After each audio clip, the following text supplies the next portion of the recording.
Because you said to me, if my neighbours didn't know I was Scottish, they do now. I like that. There's a reason you don't ever hear the expression luck of the Scottish. Yeah.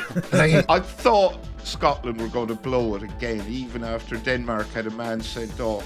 We haven't mentioned a Scotsman scoring an overhead kick. A nation of dour old men. Team shape and tactical systems broadly go out the window. Kenny McLean takes a lot of criticism. Some of it isn't deserved. I'm excited about this. Barca Jim Burke. Morning, my friends. It's all vibes today, mate. It's all vibes. I mean, let me read a couple of messages we've got. David says, I genuinely cannot tell you, Max. I was 9 when David Seaman saved Gary McAllister's penalty, 11 when Morocco thrashed us in St Etienne, and then spent my entire teenage years and adult life dealing with failure. Glorious failures and ignominious failures. Decades of last-minute winners for the other team, playing well but losing, goal difference snatching victory from us, of watching World Cups with jealousy, of listening to Barney Ronay wondering if winning the World Cup is even a good thing. I'm 40 next year, and on this night it all seemed worth it. A beautiful, joyous, ridiculous, mad, brilliant game of football that a nation will never forget. Incredible goals, what a campaign, what a game, so incredibly un-Scottish. God, football, what a game. And Scott says, Max, I've never ever messaged, but I have to. I'm 32. I was 5 when Scotland last made it to a World Cup, and that was the biggest relief of my life. I've watched us since the early 2000s. I was there at Hampden in 07 when Italy robbed us. I can't stop crying. Every time I say we're going to the World Cup, I burst into tears again. Work tomorrow may be tough, but this is the best night of following Scotland. We're going to the fucking World Cup. So Scotland 4, Denmark 2. Where do we start, Jim? How are you? Oh, mate, just to echo that first one, the last time you were in the World Cup for me was 2 marriages, 2 countries and 3 cities ago. Right? There's your context right there. Mate, I never thought it was going to happen, ever. And the thing is, the way we did the campaign, it was really quite a short campaign, you know, the way the fixtures were. We started well against Denmark and Belarus, and then we just kept getting worse. You know, because when we beat Greece 3-1, it was like a real robbery. Because we got outplayed for an hour. So, you know, I think I said to you earlier, there's a reason you don't ever hear the expression luck of the Scottish. Yeah. Right? We don't get that stuff. But last night, oh my God. The only thing is, I have to say, anybody that follows me in Blue Sky, my account did get hacked. Because somebody may have criticised Steve Clarke. Somebody, the person who ever hacked it, did say Kenny fucking McLean at one point, right? And that was before the goal. I honestly, I was absolutely buzzing. Really, I ended up staying up to about 1 o'clock. I was just buzzing, absolutely buzzing. That's this thing. You're right. When a game makes you so breathless that you can't sleep. But obviously it was the daytime for me, and I was just consuming this content, like the BBC Scotland TV commentary, which is Steve Thompson with James McFadden, and McFadden's like, he's done him. Like when McKenna McLean's shot. The radio comms is Alistair Lamont and Michael Stewart is absolutely amazing. It's just amazing. And there is something, Barry, about that Kenny McLean strike. There is a view from behind the goal where all his teammates are slowly realising that they are definitely going to the World Cup. It is an amazing moment. Yeah, I think it was Stephen Thompson who was on the co-coms on TV and spotted Schmeichel off his line and shouted, shoot, he's done him. And at this point, people watching the screen didn't realise just where Kasper Schmeichel was. And McLean, who I was less than complimentary about when he came on to replace Ben Gannon-Doak on the group chat as well. I apologise, Kenny. I loved that game. And I'm delighted for Scotland. And of the many highlights last night, I think one of my favourite was John McGinn's post-match interview. Oh, yeah. Where he said that Kenny McLean takes a lot of criticism. some of it isn't deserved. Just- I just had a big laugh at that. Whether it was an intentional dig or a bit of fun or just he didn't quite realise what he was saying, I don't know. But what a goal that was. I mean, they're probably three of the best. They're definitely three of those goals last night, with apologies to Lawrence Shanklin. They've got to be in the top 4 Scottish goals of all time. I suppose Archie Gemmell's probably still number 1, is he? But the three that weren't Shanklin's were just brilliant goals. And I thought Scotland were going to blow it again, even after Denmark had a man sent off. And I was not in any way comfortable for them until Kenny McLean scored that brilliant goal. I mean, if he does nothing else again in his career, and there's a very good chance he will do nothing else again in his career, he will always have that. Just watch it on a loop for the rest of his life, show the grandkids, etc., and so on. Fantastic. I mean, I was almost as chuffed last night for Scotland as I was when Troy Parrott scored that late winner on Sunday. Just delighted for them. Yeah, I was weeping in a cafe in Melbourne, just like when couldn't believe Tierney's went in, and then I couldn't believe when Kenny McLean hit that ball. Ali, there's this. I mean, of all the videos, I think Copper 90 tweeted out. That's where I saw it, and David Squires was texting me going, he was yelling at Kenny McLean to play Che Adams in, which is the right pass, but there's one in this packed pub somewhere in Scotland. There's this one bloke going, "What are you doing?" And then suddenly it just erupts. It's just like, it's just the timing is priceless. Yeah, I mean, that's probably because Kenny McLean attempted to dribble past a defender, which I can't remember seeing him do in at least 10 years of playing Championship football for Norwich. I certainly haven't seen him do anything like that. I mean, when I thought of top Scotland goals in my own memory, as Baz was talking there, I thought James McFadden might get his second mention of the pod so far for that amazing goal in France. And I suppose I think back to 1998, which I think everyone has their favourite World Cup, don't they? And inevitably it's either the first one that you remember when you fell in love with football, and 1998 was that for me. I suppose for some it might be the one when the summer you turned 18 or something like that. But 1998 for me, I had the VHS of all the goals from all the games, and the very first game was Brazil-Scotland. And so, you know, also with the surname Maxwell, there's a lot of Scottish in my extended family and ancestry. So just echoing what everyone else has said, kind of couldn't quite believe the quality of the goals as it happened, and just want to say that Kieran Tierney sent Scotland to the World Cup. I think it's worth saying that amidst all of this, it was Tierney's goal, and what an unbelievable connection to get the curl on it. One of the reverse angles just shows how nicely it bent into the corner. Kieran Tierney's shot was the most important of all, really, and I'm really, really delighted for him. Yeah, because he's had a really tough time, hasn't he, recently? A friend of mine, Fraser, he texted me. We watched Scotland's last game on our gap year, you'll be pleased to know, Barca Jim, very on brand, on the east coast of Australia. And he was like, I can't believe it's been this long. I've had to wait this long to see Scotland. He's one of those English guys who, when he talks to his parents, he goes totally Scottish. Another moment, Sandy, we've got to talk about Andy Robertson afterwards, talking about Diogo Jota. He said, I've been in bits today. I had my mate Diogo Jota in my head all day. We spoke so much about the World Cup. He missed out on Qatar, and I missed out when Scotland never went. We always discuss what it'd be like going to a World Cup. I know he'll be somewhere smiling over me tonight. I couldn't get him out of my head today. I'm just so glad it's ended this way. And if you weren't weeping at just the delight of the celebration, that really was such a moment, I thought.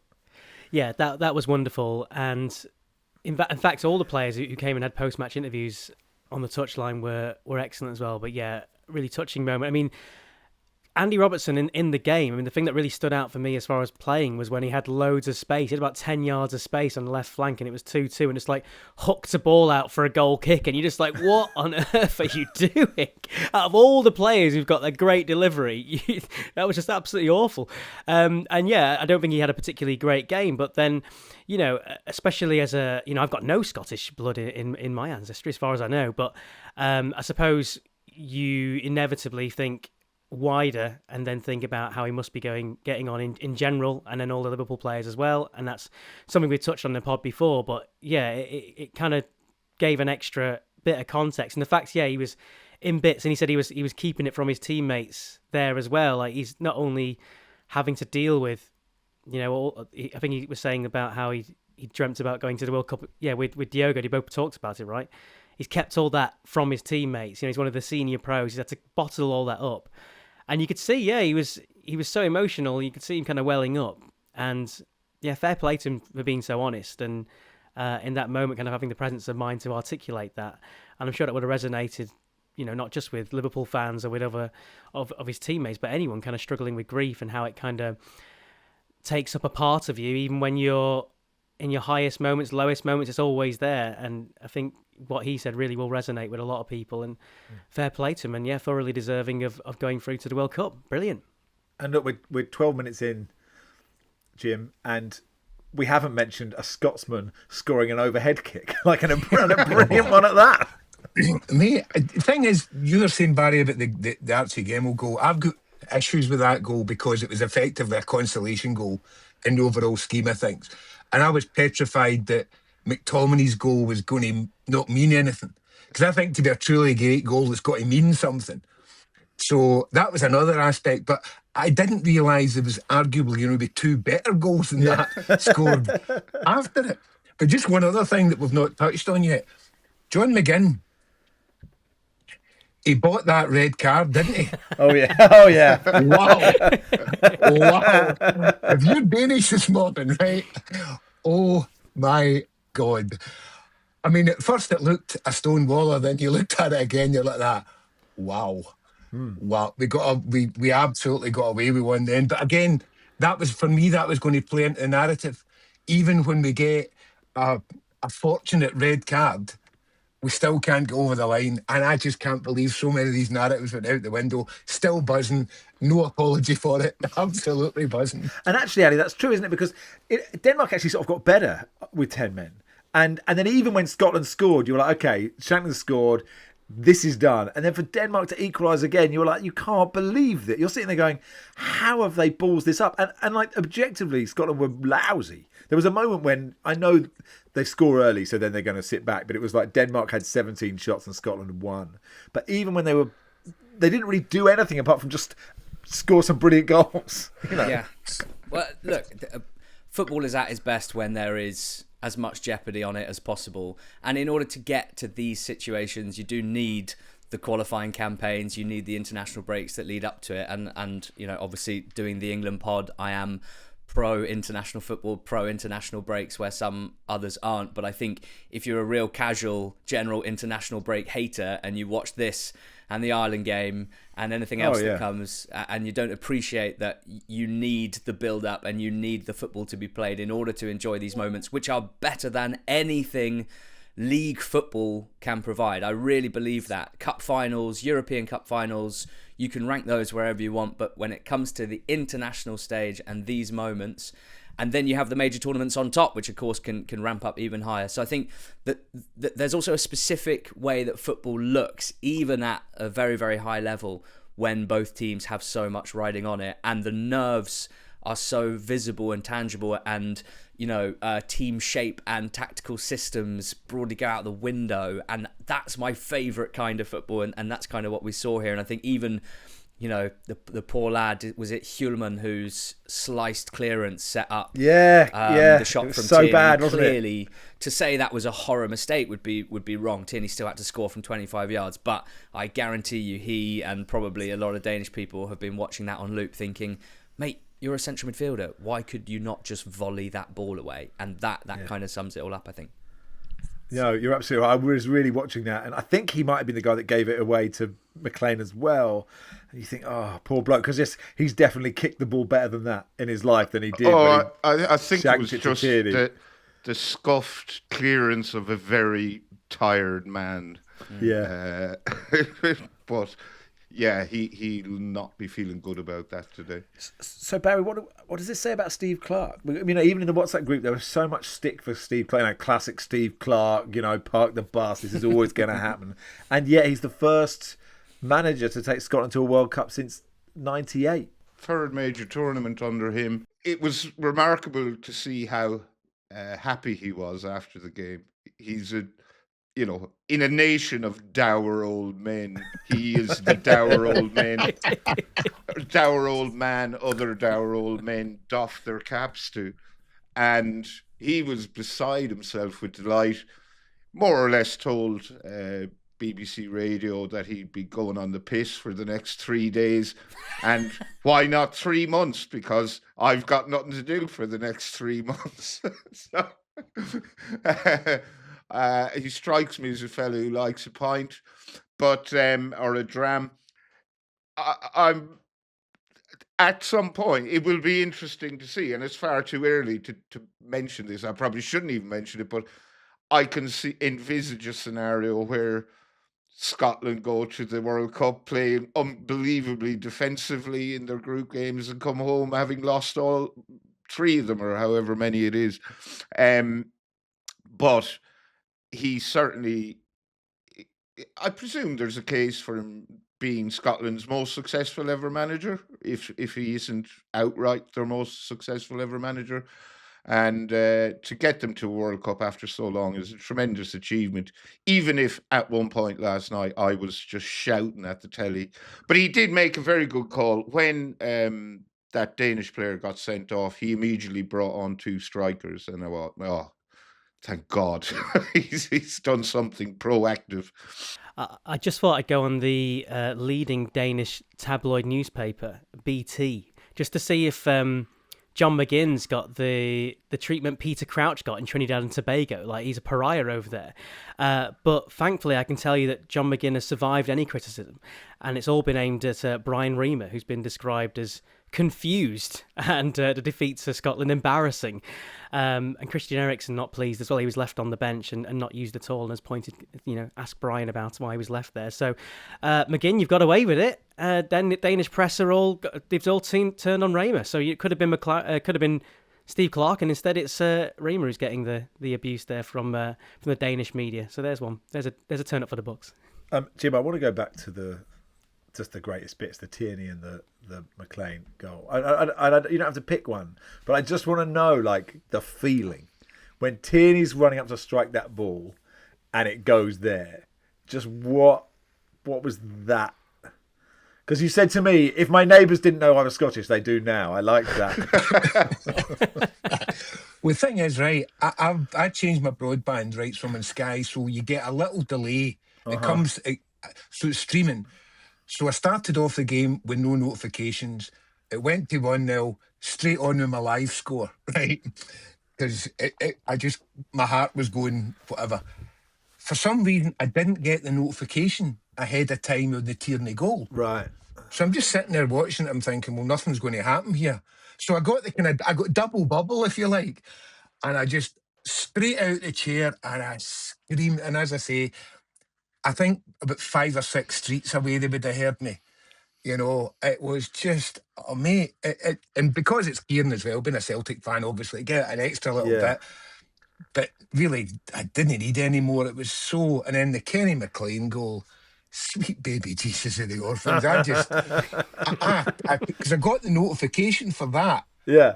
And I thought, well, it's not from there. Exactly. I've got to think, well, it's got to go out there, it's got to go. And then, absolutely. And of course, Schmeichel, just that. I love that bit when a keeper gets lobbed. Because it's like the Simpsons thing. If you freeze frame it, you can see the bit where his heart actually tries. Yeah. You can see his face where he realises, shit, I am not getting this. And that's just another one of those little... There were just so many beautiful beautiful, beautiful moments. And we don't, the Scotland fans, that's not something we often get to say. And I enjoyed, well, in hindsight, I enjoyed every single minute of it. Imagine telling Jim from 1998 that there'd be a dystopian future where he could find out that Scotland had scored 1 minute before they'd actually scored. It's a very good point. Barry, you mentioned on the other day on your voice note about how Ireland will be good for the World Cup, and it's always a cliche about how good the Tartan Army are. But I mean, I remember being at Euro '96, being at England Scotland, standing next to them and sort of being in awe of how they had no inhibition. They could sing Status Quo at half time, where all the sort of po-faced England fans stood around not knowing what to do. But there is no doubt that they will be a positive force, the Tartan Army, at this competition. Absolutely, and whatever cities are lucky enough to have them will love them and will fall in love with them, because they're just an incredibly lovable, raucous, vibrant, likeable bunch.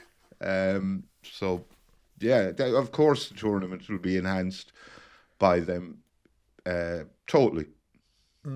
Good for the Proclaimers as well. I mean, I don't know if they wrote Letter from America for this specifically, but that they'll do well out of that. I can't help think. Does anyone else think? And maybe this is a controversial thing to think, but actually, Freed from Desire is brilliant. Like it is. Well, but I mean, I remember it from like post A-levels holiday to Turkey, going, I don't think this is going to stand the test of time. But when the Ireland fans were doing it, and when the Scotland fans were doing it, and just the way it sort of, obviously there are lots of good, Yes Sir I Can Boogie was great. That was obviously, it's brilliant. But I don't know, does someone want to? I mean, I'm happy to be shouted down. I think it works, Ali. Well, yeah, I was in France in Euro 2016, and my mate is a Northern Irishman, and we went to 2 or 3 of their games together. So, I mean, those are some of the best moments I've ever had watching football and celebrating with football fans with the old Will Grigg. So, yeah, at that stage, very unironically, I think it was magnificent. I've probably done a whole range of emotions towards that song at this point. Summer of 2021, following England at the Euros. That was played after some of the big wins, and yeah, I think it's massively overdone, and I don't like it when a song is sort of squeezed every inch out of it as it is, and I'd like to see something else come in to replace it. But I have had a number of moments of being 10 pints deep when your team has just won a very significant football match and that comes on, and you don't stand there and go, I wish they played something else. You just absolutely go for it. So it trumps Sweet Caroline for me. I mean, that's if we're fighting between what the DJ is going to play. Is there anyone else, Jim, before we let you go to just have a lie down, that deserves a mention? I mean, like all the players do, of course, but is there anything that sticks in your mind? I think, bearing in mind, other than, I think, Gilmore, we weren't really, there's nobody really was out through injury. So that's our squad. And I think you did say it, Barry, and you're right. I'm not going to the World Cup with any kind of confidence that we're going to do anything. But do you know what? It doesn't matter. We're there. As I said earlier, my wife's daughter, she's 21 next December. The plan was to go to New York for her birthday. I suggested tentatively last night that why don't we make the American trip in the summer? That would be better to go in the summer. I got a look that suggested that's not happening.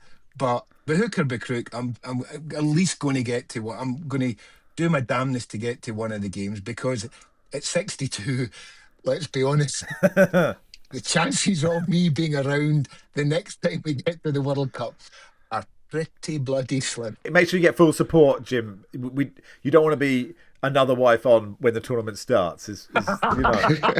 Yes, indeed. Yeah, I'm looking forward to Jim's struggles with and getting to grips with dynamic pricing FIFA style. Did David Neri score an absolute worldie against Brazil? Jim, I was just thinking of great Scotland. I know obviously that poked the bear basically, and Brazil went and scored 4, it did, did they? But still, that must have been. Imagine being there at that World Cup. Was that 86? That's 82. It was Spain. But that was, and I remember where I was watching it in the pub, and there was no real celebration. Could we all just leak to each other and went, oh, fuck. we knew what we had done. Socrates won't be happy. We knew what we had done. It was like, and it was like last night, I put in the group chat right away, too fucking early when the goal went in. And it was the same with Neri. If Neri had scored that in injury time against Brazil when it's 0-0, great. But we just knew. And that's what my fear was last night. But, mate, I'm still, it's just, I can't believe we're there. Can we get an adjudication on the Trevor Sinclair scale for the McTominay overhead kick? I had it at about a 7. Because I think Barry made some good points in the WhatsApp group that it doesn't, to fly into the top corner is the dream, but the connection is very good. He does have to move himself acrobatically quickly. There are lots of positives with it, but if it's not flying high into the net, it can never be above a 7, I would suggest.